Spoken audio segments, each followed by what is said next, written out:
घोघाट रोडवर पुंदी फाटा येथून तब्बल 7 किलो 940 ग्रॅम वजनाचा गांजा तासगाव पोलीस ठाण्यातील गुन्हे प्रकटीकरण पथकाने जप्त केला आहे।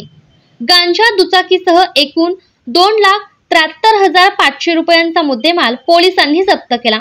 या प्रकरणी आटपाडी तालुक्यातील एकावर तासगाव पोलिसात गुन्हा दाखल करण्यात आला आहे।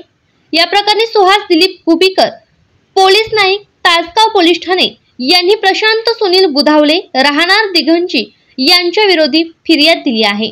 ही कारवाई उपविभागीय पोलीस अधिकारी सचिन थोरबोले, पोलीस निरीक्षक सोमनाथ वाघ यांच्या मार्गदर्शनाखाली सहाय्यक पोलीस निरीक्षक दीपक पाटील, उपनिरीक्षक Raju Annachhatre, police head constable Arvind Sapkal, Prashant Chavan, Suhas Khubikar, Vitthal Sanap, Yogesh Jadhav, Vivek Yadav, Khade, Amar Suryavanshi यांच्या पथकाने केली आहे।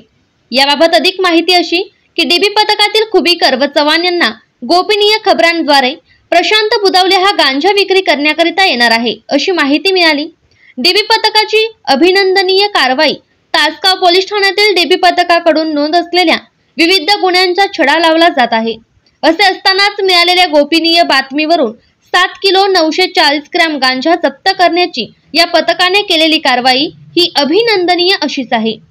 तालुक्यातील अवैध व्यवसाय मोडीत काढणार असे पोलीस उपनिरीक्षक सचिन थोरबोले व पोलीस निरीक्षक सोमनाथ वाघ यांनी सांगितले।